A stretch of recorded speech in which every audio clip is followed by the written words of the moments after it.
A palavra falada tem criatividade poderosa e seu uso adequado é vital para a vida cristã vitoriosa. Esta palavra falada, contudo, deve ter uma base correta a fim de ser eficaz. O princípio da descoberta da base correta para a palavra falada é uma das porções mais importantes da verdade de Deus. É com referência a este tópico que quero conversar com vocês agora mesmo. Certo dia, trouxeram ao meu escritório uma senhora deitada numa maca. Era paralítica do pescoço para baixo e não conseguia mexer nem mesmo um dedo. Enquanto a introduziam em meu escritório, comecei a ter uma sensação estranha. Era como se meu coração estivesse perturbado. Assim como houve um sentimento de expectativa junto ao poço de Betesda, assim também eu sabia que algo ia acontecer. Acerquei-me em volta de sua maca e, ao olhar para seus olhos, vi que ela já tinha a fé para ser curada. Não uma fé morta, mas uma fé viva. Toquei-lhe a testa e disse: "Irmã, no nome de Jesus Cristo seja curada." Instantaneamente, o poder de Deus se manifestou e ela foi curada. Levantou-se da maca, emocionada, assustada e eletrizada. Alguns dias mais tarde, veio à minha casa para trazer-me alguns presentes. Ao entrar em meu escritório, perguntou: "Será que eu podia fechar a porta?" "Sim", respondi. "Feche a porta." Então ela se ajoelhou perante mim, ainda espantada de sua cura, e disse: "Senhor, por favor, revela-te a mim. És tu o segundo Jesus encarnado?" Sorri. "Querida irmã, você sabe que tomo 3 refeições por dia, vou ao banheiro e durmo todas as noites. Sou tão humano quanto você, e a única maneira pela qual sou salvo é por intermédio de Jesus Cristo." Esta senhora tinha recebido uma cura tão miraculosa que a notícia se espalhou rapidamente.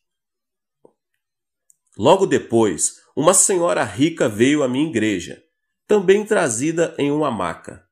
Tinha sido cristã por muito tempo e servido como diaconisa de sua igreja. Ela tinha decorado passagens e mais passagens acerca da cura divina.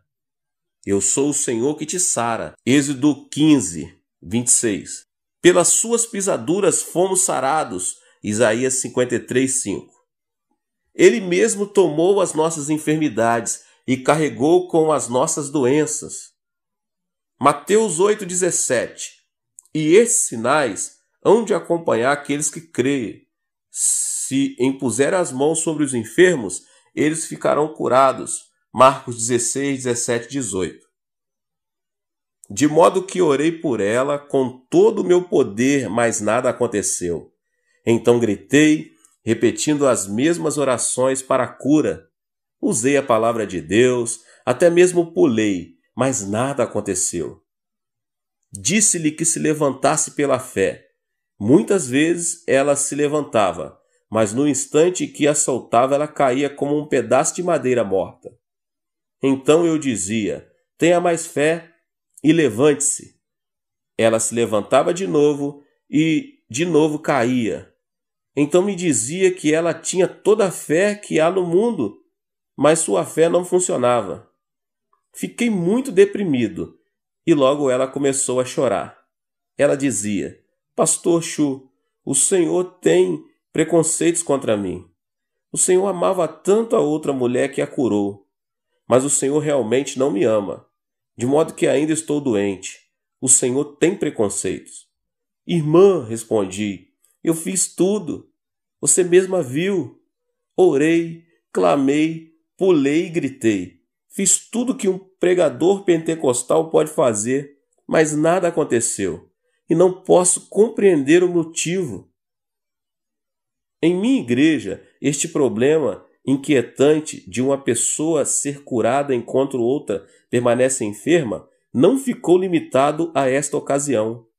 Evangelistas de fama mundial têm vindo à minha igreja e entusiasticamente dizem: todos vão ser curados. Todos. Pregam a palavra de fé e muitos são curados. Depois, estes evangelistas se vão, levando toda aquela glória, e eu fico com a incumbência de tratar dos doentes que não foram curados. Estes vêm a mim, desanimados, abatidos e desesperados, queixando-se: não fomos curados. Deus desistiu de nós, estamos completamente esquecidos. Porque devemos lutar para vir a Cristo e crer. Aflijo-me, oro e choro. Por que, Pai? Por que isto é assim? Deus, por favor, dá-me a resposta, uma resposta clara. E ele o fez, de modo que agora gostaria de partilhar com você esta resposta e algumas coisas que me levaram a receber esta compreensão.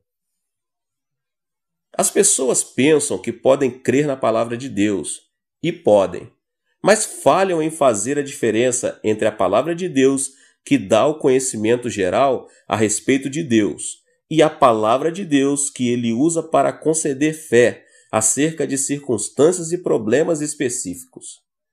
É este último tipo de fé que produz milagres. No grego, há duas palavras diferentes para a palavra: logos e rema. O mundo foi criado pela palavra logos de Deus. Logos é a palavra geral de Deus, que se estende desde o livro de Gênesis ao Apocalipse, pois todos estes livros falam acerca de Jesus Cristo, direta ou indiretamente. Ao ler a palavra logos do Gênesis ao Apocalipse, a pessoa pode receber todo o conhecimento que necessita a respeito de Deus e de suas promessas. Mas pela simples leitura, a pessoa não recebe fé. A pessoa recebe conhecimento e compreensão acerca de Deus, mas não recebe fé. Romanos 10:17 mostra-nos que o material usado para edificar a fé é mais do que simples leitura da palavra de Deus. A fé vem pela pregação, e a pregação pela palavra de Cristo. Nesta passagem, palavra não é logos, mas rema. A fé, especificamente falando, vem pela pregação da palavra rema. O Dr.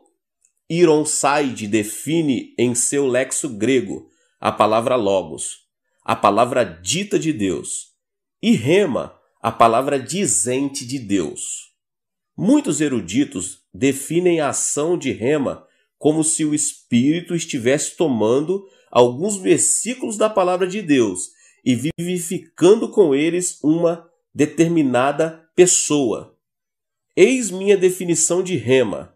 Rema é uma palavra específica, dado a uma pessoa específica em uma situação específica.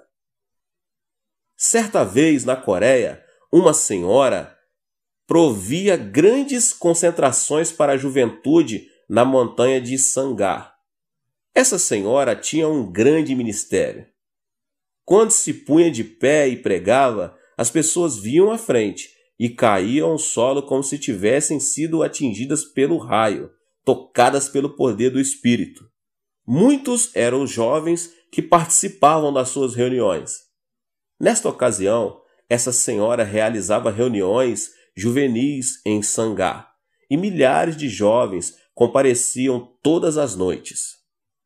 Durante a semana da campanha choveu muito, e todos os rios transbordaram. Um grupo de jovens desejava assistir ao culto certa noite. Chegando à margem do rio, perceberam que as reuniões estavam sendo realizadas no povoado do outro lado. Mas o rio estava muito cheio e não havia pontes nem barcos por perto. Os jovens se desanimaram. 3 moças disseram: "Por que simplesmente não entramos no rio? Pedro andou sobre as águas, e o Deus de Pedro é o nosso Deus, e o Jesus de Pedro é o nosso Jesus, e a fé que Pedro tinha é a nossa fé. Pedro creu, e devemos fazer o mesmo. Vamos andar sobre o rio.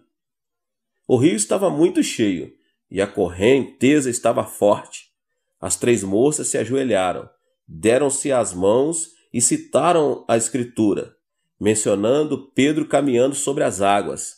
Disseram a todos que iriam repetir o milagre.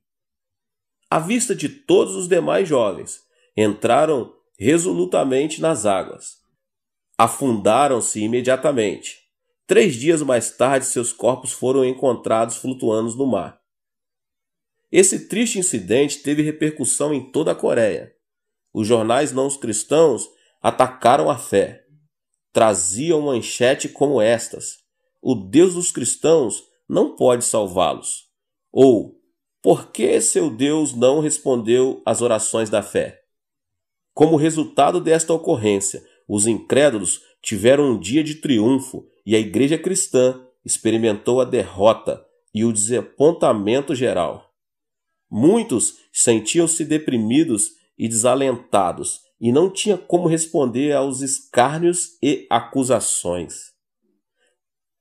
O caso das moças que se afogaram transformou-se em assunto de conversas por toda a Coreia e muitos cristãos sinceros perderam a fé.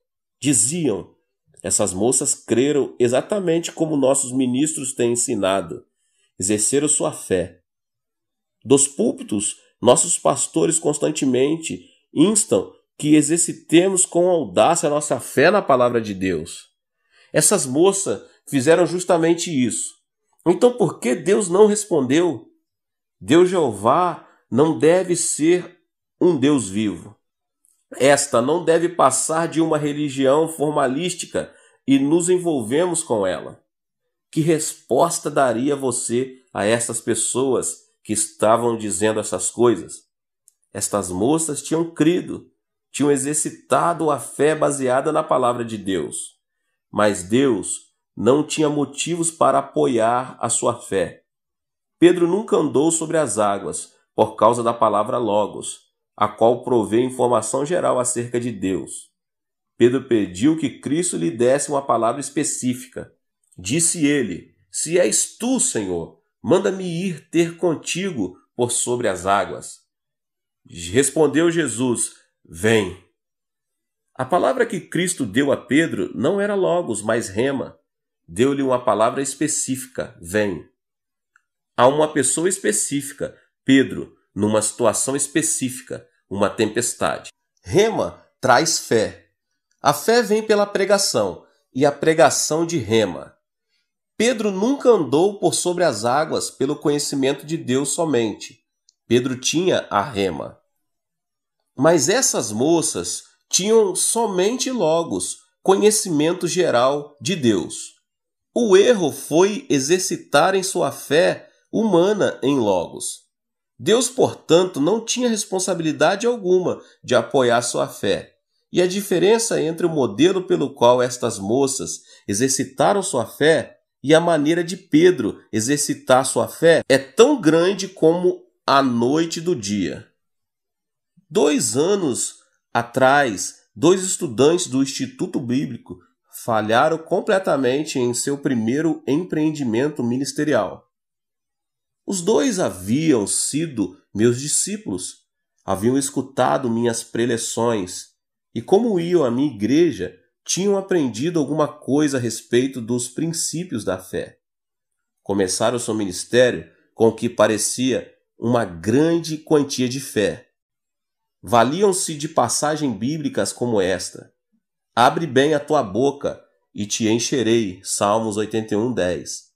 Se me pedires alguma coisa em meu nome, eu farei, Mateus 14:14. Foram para um banco e fizeram um empréstimo bem grande.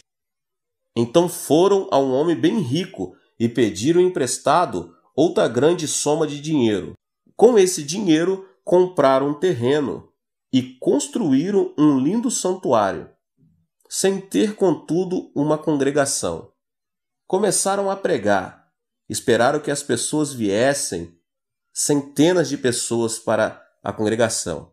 Esperavam tirar ofertas e com elas pagar a dívida, mas nada aconteceu.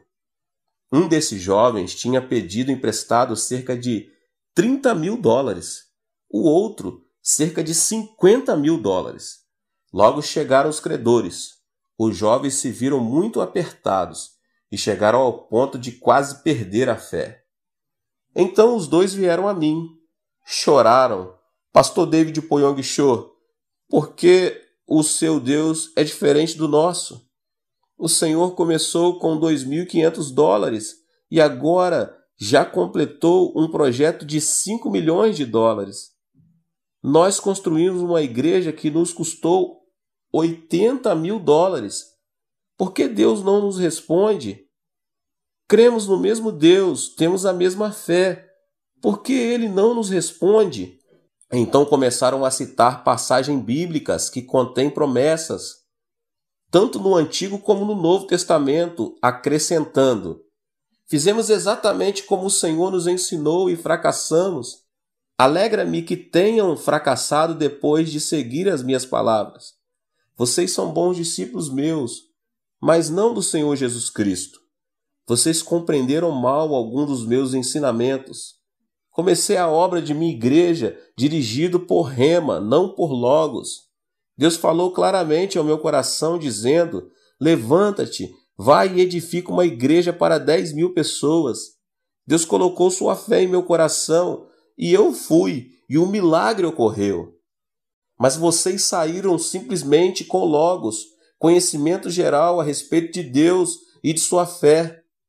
Portanto, Deus não tem responsabilidade alguma de apoiá-los, embora o ministério que vocês realizavam fosse para o Senhor Jesus Cristo. Irmãos e irmãs, por meio de Logos vocês podem conhecer a Deus, podem adquirir compreensão e conhecimento a respeito dele, mas Logos nem sempre se transforma em Rema. Suponhamos que um doente tivesse ido ao tanque de Betesda e dito aos que estavam ali: vocês são uns bobos, por que esperam aqui? Este é o mesmo tanque de sempre, com a mesma água, no mesmo lugar. Por que tem de esperar dia após dia? Vou entrar na água agora e lavar-me.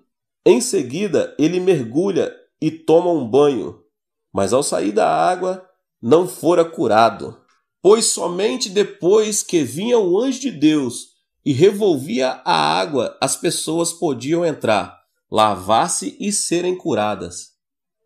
Ainda era o mesmo tanque de Betesda, no mesmo lugar, com a mesma água.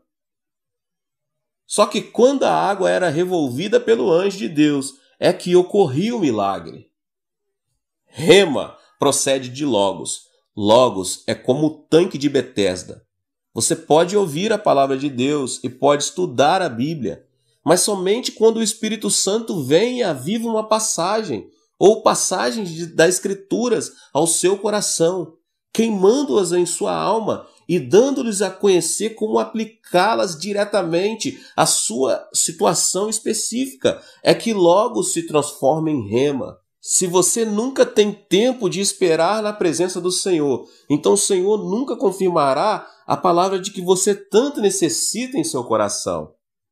Esta é uma época de muita agitação, muita correria. As pessoas vão à igreja para serem entretidas, puro entretenimento. Ouvem um sermão curto e são despedidas, sem terem tempo para esperar no Senhor. Dá-se-lhes Logos, mas não Rema. Por isso não vêm milagres de Deus e começam a duvidar do seu poder. As pessoas devem ir ao santuário, à igreja, ouvir atentamente ao pregador e esperar no Senhor. Mas como não ouvem em atitude de oração, esperando no Senhor a fim de receber Rema, não podem, portanto, receber a fé necessária para a resolução dos seus problemas. O seu conhecimento da Bíblia aumenta à proporção que seus problemas aumentam. E embora venham à igreja, nada acontece. Por isso começam a esfriar-se e a perder a fé. Outro problema que sofrem as igrejas desta época é que os ministros andam demasiadamente ocupados. Passam horas e horas fazendo o trabalho de eletricista, carpinteiro, porteiro, enfermeiro, ocupados em 100 tarefas diferentes. Quando chega o sábado, tropeçam por aí tentando pensar em alguma palavra logos para pregar na manhã de domingo. Estão cansados a tal ponto que não têm tempo para esperar na presença do Senhor. Não tem tempo de trocar o capim verde em leite branco. Suas congregações comem capim, mas não o leite rico da palavra. Este é um erro muito grande. Os leigos não são inimigos do pastor, são seus amigos, como fizeram os apóstolos. Os ministros devem concentrar-se na oração e no ministério da palavra, delegando qualquer outro trabalho aos seus leigos, anciões, diáconos, diaconisas e líderes. Eu sigo esta norma em minha igreja. Não ouso subir ao púlpito sem primeiro esperar na presença do Senhor e receber a palavra rema de Deus para essa mensagem. Se não recebo a palavra rema, não volto à plataforma. Às vezes passo toda a noite de sábado em oração. Durante o dia oro. Senhor, as pessoas virão com todos os tipos de problemas, doenças, pressões, depressões, problemas familiares, problemas financeiros, todo tipo imaginável de problemas.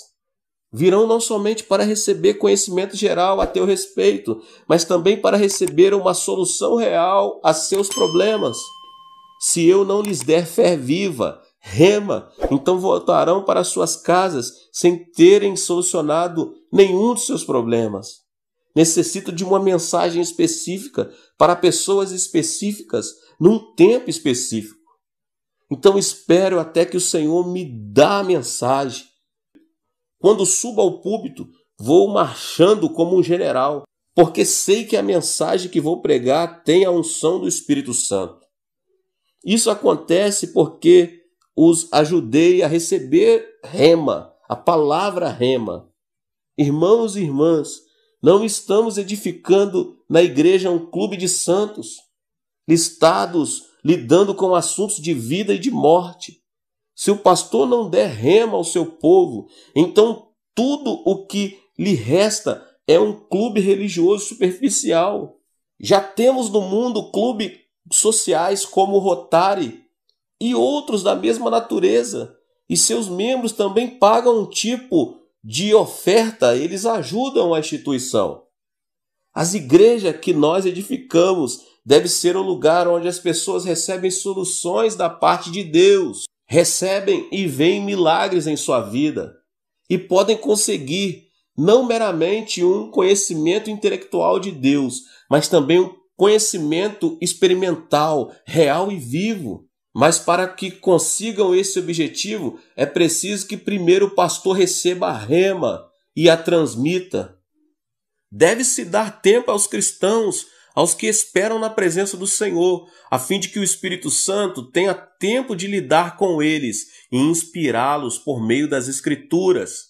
O Espírito Santo pode transformar as passagens bíblicas na palavra dita de Deus e aplicá-las ao coração da pessoa, fazendo com que a palavra dita passe a ser a palavra dizente de Deus.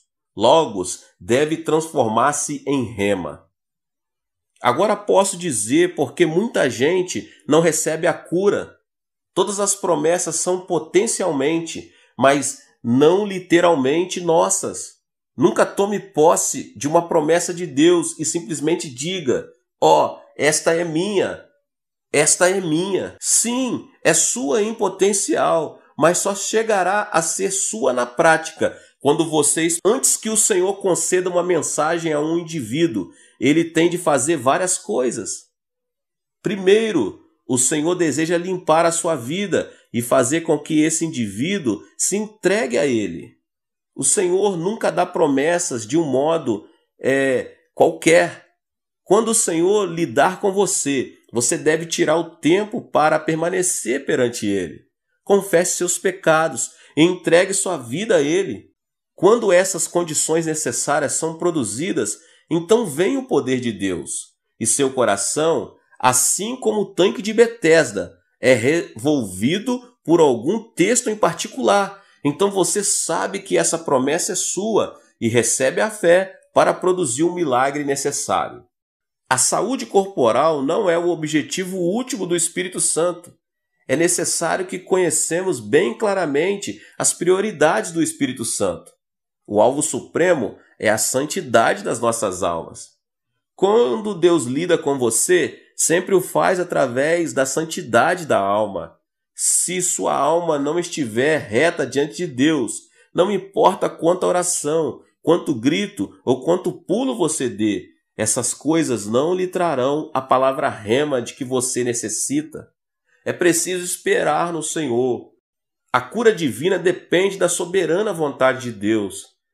Às vezes uma pessoa recebe uma cura instantânea, ao passo que outra precisa esperar um pouco mais. Um dos mais queridos irmãos diáconos de nossa igreja caiu doente. Este diácono deu tudo ao Senhor, amando-o e o servindo de um modo espantoso. Todos viram isso. Disseram-lhe que tinha um tumor e que os médicos desejavam operar. Mas todos em minha igreja sabiam que o Senhor ia curá-lo, pois ele era um grande santo e de grande fé. Este era o raciocínio deles. Orei para a cura dele. Então tinham uns 40 mil membros e todos eles oravam, atacando o trono da graça, e esse diácono reivindicou a cura. Mas nada aconteceu, ele piorava cada vez mais. Afinal, sangrava tanto que foi levado ao hospital e sofreu uma intervenção cirúrgica. Muitos de nossos membros estavam preocupados e reclamavam: onde está Deus? Porque Deus o está tratando dessa maneira. Mas louvei a Deus, pois eu sabia que tinha algum propósito específico no que estava acontecendo. Ao ser hospitalizado, ele começou a pregar o evangelho a todos com quem entrava em contato. Em breve, todo o hospital sabia existir um Jesus vivo e que seu representante estava ali naquele hospital. Médicos, enfermeiras e pacientes eram salvos todos os dias. Então os membros de nossa igreja se alegraram dizendo: louvado seja Deus! Foi melhor que ele se hospitalizasse do que tivesse recebido a cura instantaneamente. Deus mostrou que a sua prioridade era a cura eterna das almas e não a cura terrena do corpo físico. Onde há dor e sofrimento, temos a tendência de pedir libertação, mas não devemos fazer isso. Se o seu sofrimento pode resultar em graça redentora, ou se seu sofrimento torna-se o canal de Deus para o fluxo da graça redentora de Deus, então seu sofrimento foi enviado por Deus. Se, entretanto, seu sofrimento torna-o inválido e começa a destruí-lo, então procede de Satanás, e você deve orar a fim de livrar-se dele. Contar-lhe-ei agora um caso no qual Deus libertou as pessoas de seu sofrimento. Aconteceu a Guerra da Coreia quando 500 ministros foram capturados e imediatamente fuzilados, e 2.000 igrejas destruídas. Os comunistas eram cruéis para com os pastores. A família de certo ministro foi capturada em Incheon, na Coreia, e os líderes comunistas submeteram-nos aos que chamavam de Tribunal do Povo. Os acusadores diziam: este homem é culpado de cometer este tipo de pecado, e por este pecado deve ser castigado. A única resposta que recebiam era um coro unânime de voz dizendo: sim, sim. Desta vez cavaram um grande buraco, colocaram o pastor, sua esposa e vários de seus filhos dentro dele. Então o líder falou: todos estes anos o Senhor tem desviado as pessoas com a superstição da Bíblia. Se desejar agora tratar-se perante o povo aqui reunido e arrepender-se da sua má conduta, então o Senhor, sua esposa e seus filhos serão libertos. Mas se persistir em suas superstições, toda a sua família vai ser enterrada viva. Tome sua decisão. Todos os seus filhos começaram a chorar, dizendo: pai, pai, pense em nós. Imagina a situação desse homem. Se você estivesse em seu lugar, o que teria feito? Sou pai de 3 filhos e chegaria quase a preferir ser lançado ao fogo do inferno a ver meus filhos serem mortos. Este pai estava profundamente abalado. Levantou a mão dizendo: sim, sim, faloei, vou denunciar, minha. Mas antes de poder terminar a frase, a esposa tocou-lhe o lado dizendo: diga não. E dirigindo-se aos filhos, essa valente mulher disse: calem-se, filhos. Esta noite vamos jantar com o Rei dos Reis e Senhor dos Senhores. Então começou a cantar o hino no celeste porvir. Seus filhos e marido acompanharam no cântico enquanto os comunistas começaram a enterrá-los. Logo as crianças estavam enterradas, mas até que a terra lhes chegasse ao pescoço, continuavam a cantar e o povo a olhar. Deus não os livrou, mas quase todos que viram a execução tornaram-se crentes. Muitos são membros de minha igreja. Mediante seu sofrimento fluiu a graça da redenção. Deus enviou seu único filho a fim de ser crucificado na cruz, para que o mundo pudesse ser salvo e redimido. Esse é o objetivo último de Deus, a redenção de almas. De modo que quando a pessoa desejar a cura divina ou uma resposta dos altos, focalize a vista através das lentes do último objetivo, a redenção de almas. Se perceber que seu sofrimento realiza mais redenção do que sua cura, então não peça a libertação, mas Deus lhes dê força a fim de perseverar. Nem sempre é fácil fazer distinção entre o sofrimento ocasionado por Satanás, do qual Deus deseja livrá-lo, e o sofrimento que Deus pode usar a fim de fazer com que o fluxo da graça redentora continue a fluir. A fim de tomar esse tipo de decisão, é preciso que a pessoa espere no Senhor e conheça a sua vontade. Não se desanime e ande à procura de oração de um evangelista famoso após outro. Mas mediante a oração, jejum e fé, deixe que Deus lhe apresente sua vontade. Quando o Espírito Santo aviva logos da Escritura ao seu coração, concede-lhe uma fé miraculosa. Você sabe que a passagem bíblica não mais pertence à palavra dita de Deus, mas transforma-se instantaneamente na palavra dizente de Deus para você. Então você deve firmar-se nessa palavra, seguir em frente e praticá-la, embora não possa ver nada. Embora não possa tocar nada, embora na sua vida inteira esteja totalmente às escuras, uma vez que você recebe a palavra rema, não tenha medo. Siga em frente e ande por sobre as águas, e verá o milagre. Tenha cuidado, entretanto, em não adiantar-se a Deus. Muitas pessoas andam na frente de Deus, assim como o fez Paulo em sua vontade de levar o evangelho de Cristo. Cristo ordenou que fôssemos até os confins e pregasse o evangelho, de modo que Paulo, seguindo a palavra Logos, dirigiu-se para a Ásia. Mas o Espírito Santo, o Espírito de Jesus, não permitiu que ele chegasse lá. Então Paulo disse: irei para a Bitínia. Novamente o Espírito do Senhor disse: não. Então Paulo e seus companheiros desceram a Troade, uma cidade desconhecida. Podemos imaginar suas peregrinações ali, sua confusão, pensando: eu estava obedecendo a um mandamento de Jesus. Jesus disse-nos que fosse até os confins do mundo e pregássemos o evangelho. Porque sou eu um fracasso?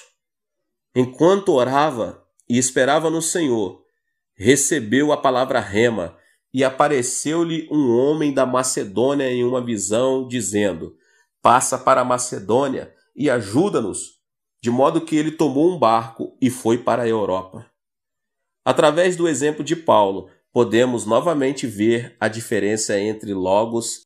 Algumas pessoas têm vindo a mim com um comentário: pastor, posso orar por várias promessas das Escrituras e posso esperar até que o Espírito Santo avive essas mensagens, aplicando-as a mim. Mas como é que posso conseguir rema na escolha de um marido ou de uma esposa? Li toda a Bíblia, Mas ela não diz que devo casar com Elizabeth, Maria ou com Joana. Como é que posso ter rema com respeito a este assunto? A Bíblia tampouco diz onde devo estabelecer minha residência, se no Rio de Janeiro, Buenos Aires, Los Angeles ou em Berlim. Como é que posso saber a vontade de Deus a esse respeito? Estas são questões legítimas. Permita-lhe dar-lhes os 5 passos que uso a fim de saber a palavra rema acerca de questões específicas. O primeiro passo é colocar-me em ponto neutro. Não ir nem para frente nem para trás. Permanecer completamente calmo. Então espero no Senhor dizendo: Senhor, eis-me aqui. Ouvirei a tua voz. Se disseres sim, irei. Se disseres não, não irei. Não desejo tomar decisões para o meu próprio benefício, mas decidi segundo o teu desejo. Se algo bom para mim, ou seja, algo mal, estou pronto a aceitar a sua decisão. Com esta atitude, espero pelo Senhor. Muitas vezes a melhor coisa a fazer é jejuar e orar, pois se a pessoa come demais, fica cansada e não pode orar. Então, ao perceber que está realmente calma, pode partir para o segundo passo. A segunda coisa que faço é pedir que o Senhor revele a sua vontade através de meu desejo. Deus sempre vem a você através de seu desejo santificado. Agrada-te do Senhor e Ele satisfará os desejos do seu coração. Salmos 37:4.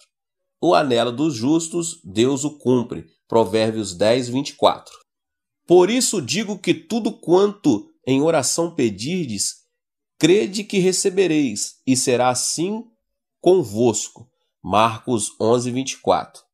Desejar é, pois, um dos pontos focais de Deus. Além disso, Filipenses 2:13 diz: porque Deus é quem efetua em vós tanto o querer como o realizar, segundo a sua boa vontade. Através do Espírito Santo, Deus coloca em seu coração o desejo, levando você a desejar a fazer a vontade dele. Portanto, faça a seguinte oração: Senhor, agora dá-me o desejo segundo a tua vontade. Ore e espere no Senhor, até que Deus lhe dê o desejo divino. Ao orar, muitos desejos lindos fluirão à sua mente. Tenha a paciência necessária para que também os desejos de Deus lhe venham à mente. Não se ponha de pé dizendo: já tenho tudo, e em seguida saia correndo. Espere na presença do Senhor um pouco mais. Satanás também pode dar desejos, mas também os desejos podem surgir de seu próprio espírito ou ser dados pelo Espírito Santo. O tempo sempre é uma prova. Se esperar com paciência, seu próprio desejo e o desejo de Satanás tornar-se-ão cada vez mais fracos, mas o desejo do Espírito Santo cada vez mais forte. Por isso espere e receba o desejo divino. Depois de meu desejo tornar-se claro, então dou o passo 3. Comparo esse desejo com o ensino bíblico. Certo dia uma senhora veio a mim, emocionada, dizia: pastor, vou contribuir com uma grande soma para o seu ministério. Louvado seja o Senhor, exclamei. Assenta-te e conta-me a respeito disso. Tenho um desejo fantástico de entrar para o mundo dos negócios.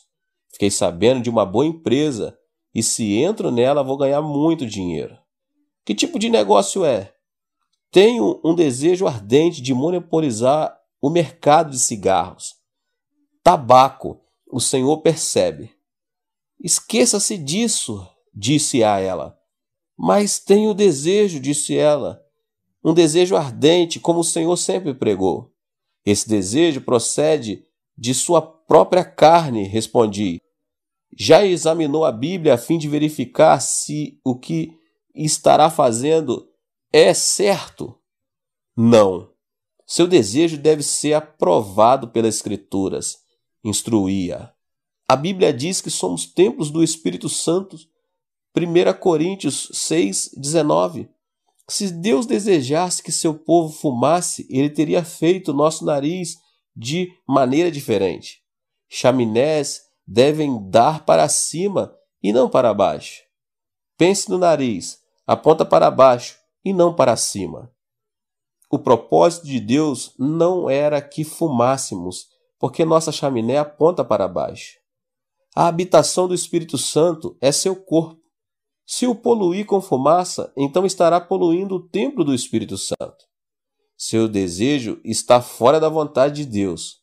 Seria melhor que simplesmente se esquecesse desse novo negócio. Certo homem veio a mim dizendo: Pastor, fiz amizade com uma linda mulher, uma viúva. Ela é terna, linda e maravilhosa. Ao orar, tenho um desejo ardente de me casar com ela. Mas também tenho minha mulher e filhos. Olha, respondi, esqueça-se disso, porque tal coisa procede do diabo. Oh, não é do diabo, discordou ele. Quando orei, o Espírito Santo me disse ao coração que minha esposa não é exatamente o tipo de costela que se encaixa ao meu lado. Minha esposa é sempre um espinho na carne. O Espírito Santo falou dizendo que essa viúva é minha costela perdida, que se encaixará perfeitamente ao meu lado. Disse-lhe eu: isso não procede do Espírito Santo, vem do diabo. Muitas pessoas cometem esse tipo de erro. Se orarem contra a palavra escrita de Deus, então o diabo falará. Disse-lhe eu: isto não procede do Espírito Santo, isso vem do diabo. Muitas pessoas cometem esse tipo de erro. Se orarem contra a palavra escrita de Deus, então o diabo falará. O Espírito Santo jamais contradirá a palavra escrita de Deus.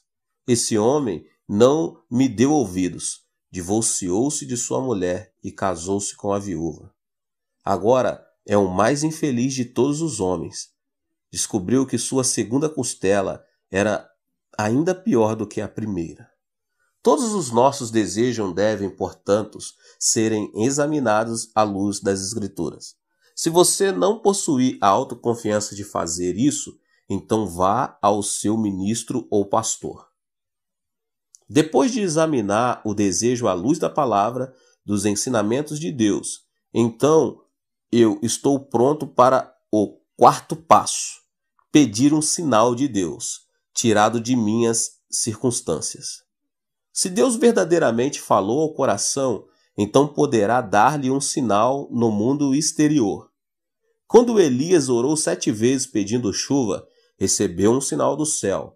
Uma mancha do tamanho do punho de um homem, uma nuvem apareceu. Gideão também pôde servir-nos de exemplo, pois ele também pediu um sinal. Deus sempre me mostrou um sinal de minhas circunstâncias. Às vezes esse sinal era muito pequeno, mas ainda era um sinal. Depois de receber o sinal, então o quinto passo e final. Oro até conhecer o horário de Deus. O horário de Deus é diferente do nosso. A pessoa deve orar até que tenha paz real, pois a paz é como o árbitro. Depois de orar, se ainda sentir-se inquieta, então o horário não era certo. Significa que o sinal ainda está vermelho. Portanto, continue a orar e a esperar. Quando o sinal passar de vermelho para o verde, chegar-lhe-á a paz ao coração. Então você deve sair correndo. Vá, portanto, com velocidade total, com a bênção de Deus, com a rema de Deus. Milagre após milagre lhe seguirão. Em minha vida cristã, sempre tenho seguido estes 5 passos, até que Deus tem confirmado essa maneira de caminhar com sinais e milagres. Estes resultados devem mostrar claramente a diferença entre logos e rema. No futuro, você não precisa ficar confuso acerca das promessas de Deus. Quantidade alguma de reivindicação, trabalho, pulos ou gritos o convencerá. Deus mesmo o convencerá, dando-lhe o coração a sua fé. A versão da Almeida de Marcos 11, 22 e 23 diz que se a pessoa tiver a fé em Deus, poderá então ordenar um monte que se atire no meio do mar. O texto grego, entretanto, diz que a pessoa deve ter a fé de Deus. Como é que se pode ter a fé de Deus? Ao receber rema, a fé que lhe é dada não é sua, foi-lhe concedida por Deus. Depois de receber essa fé que vem do alto, então pode ordenar que montanhas sejam removidas. Sem receber a fé de Deus, a pessoa não pode fazer tal coisa. Se não for por outra razão, você deve estudar cuidadosamente a Bíblia, desde o Gênesis ao Apocalipse, a fim de proporcionar ao Espírito Santo o material de que ele necessita para operar. Quando a pessoa espera no Senhor, o Espírito Santo concede-lhe essa fé. E ao agir consoante a essa fé, grandes milagres seguirão em seu ministério e em seu lar. Portanto, espere no Senhor, jamais será isso um desperdício de tempo. Quando Deus lhe fala ao coração, ele pode, e em segundo, fazer coisas muito maiores do que você poderia fazer no ano todo. Espere no Senhor e verá grandes coisas realizadas por seu intermédio. Deus te abençoe. Esta foi mais uma palavra do pastor David Poyong Cho. Se inscreva aqui no canal, ative o sininho das notificações para você não perder nenhuma das palavras que têm sido ministradas aqui. Deixe o seu like e não esqueça de compartilhar com as pessoas que você mais ama. Te vejo nos próximos vídeos.